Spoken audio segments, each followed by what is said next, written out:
Hello! This is going to be my first book review in video form. It's an exciting day for everyone. I'm actually going to be reviewing a trilogy, so you know this is triple the amount of fun.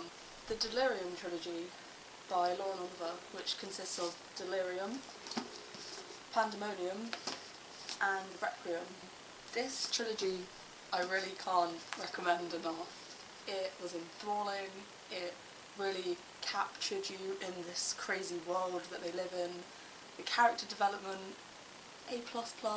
These reviews are probably going to contain spoilers, so if you haven't read the trilogy yet, don't continue watching, but read it. Read it knowing that it is highly recommended. The world is based around the idea that love is considered this horrible, horrifying disease that you can catch, and the only way to get rid of it is to be cured when you turn 18. It has been brainwashed into their heads that this is the right thing to do, that love causes chaos and it's this crazy thing. The society do everything they can to try and segregate boys and girls under the age of 18, because obviously they're in high risk of contaminating the disease. Lena, our main character, strongly believes in the cure. That is until she meets Alex, and shit goes down. I don't want to give too much away, but it ends on a major cliffhanger, so much so that I genuinely threw the book across the room when I finished reading it, because I didn't have the second one, and it took me a really long time to get the second one as well, so by that time I was like, oh my god, I think I was dying. That transitions into Pandemonium by Lauren Oliver. If you haven't read Pandemonium, don't watch, stop watching. Pandemonium picks up right where Delirium left off, and it has a then and a now format. So then is just after they've escaped and Alex hasn't made it through, and we assume that Alex is dead, and she is struggling to cope alone, and she integrates herself into the wilds and the invalids that she meets, consisting of Raven, Tack and Hunter and everyone, and she grows stronger and stronger. The character development is fantastic. It really, really shows through, especially the contrast between then and now. The now part is her a few months on after she's escaped, and she's settled in and she's stronger. She's actually working in the city, watching the actions of the DFA, or Delirium Free America, which everyone believes in. Through the two then and now, you can see how much she has developed as a character, which I thought was really excellent, and I liked that a lot. I don't want to give too much away about the plot, but when she's in the city she meets Julian. The relationship they have is timed at a point where she's growing a lot stronger, she's becoming a new person, completely different to how she was in Delirium, and she's at this point where she's confused as to whether Alex is alive, and she's quite lonely and trying to grow stronger, and that's at the kind of point in her life when Julian arrives. One particular part of this story that's particularly struck out to me was the DFA actually paying the scavengers to act wild and crazy, so people would think that was how you'd become if you didn't get the cure. And that terrifies me. That's genuinely scary. Corrupt government.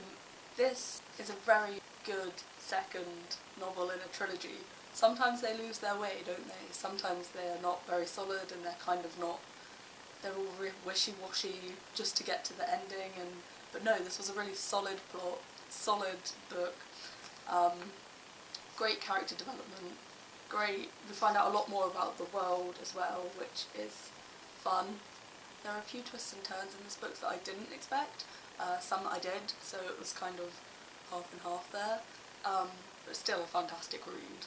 This also ends on a cliffhanger and transitions nicely into Requiem. This has a slightly different format to Pandemonium and Delirium. We actually have multiple narrators.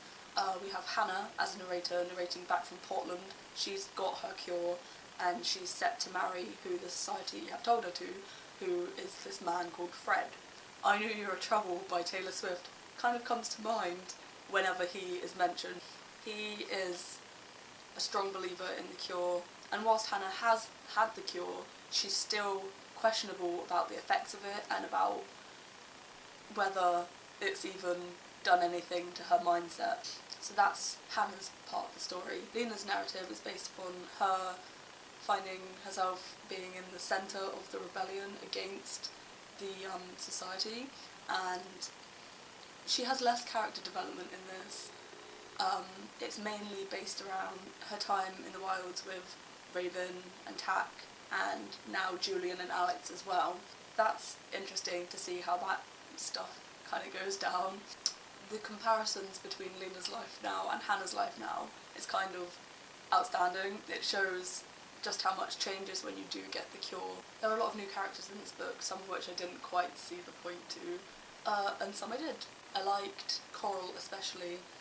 Her relationship with Alex at first seemed like a sort of baiting thing to try and make Lena jealous, and it was annoying that she was presented in that way at first, because as we grew to know her, we find out that she's extremely loyal and very strong, and she's obviously been through a lot, and I liked her as a character. The ending of Requiem, quite a few people don't like it, and some do. I'm the latter. I thought it was a fantastic ending. So it was an ambiguously unclear ending. It wasn't, bam, this is the end of the book, here are your answers. There was a good quote at the end of the book that said, it's not about knowing, it's simply about going forward, and I thought that really applied, because we don't ever find out as to whether they managed to defeat the society. We don't find out whether they abolished the cure and returned to love not being a disease. We don't find that out. The book ends with them knocking down the wall that has been built up around Portland, and the knocking and the symbolism. I think that's a really good ending. It shows that the invalids aren't gonna stop. It leaves some tales open and closes some, so I think that's a great way to end the series. Although I do understand the point of view where other people are saying that, well, I've invested my time in these characters and we don't get a definite close. But I don't think a definite close is necessary. I think we know that they're all fighting for what's right. So yeah, I will highly be recommending this and forcing this on anyone that wants to ever borrow my books. It's your classic young adult trilogy with a few twists and turns, with a few new ideas, and you should go read it. You should go read it right now.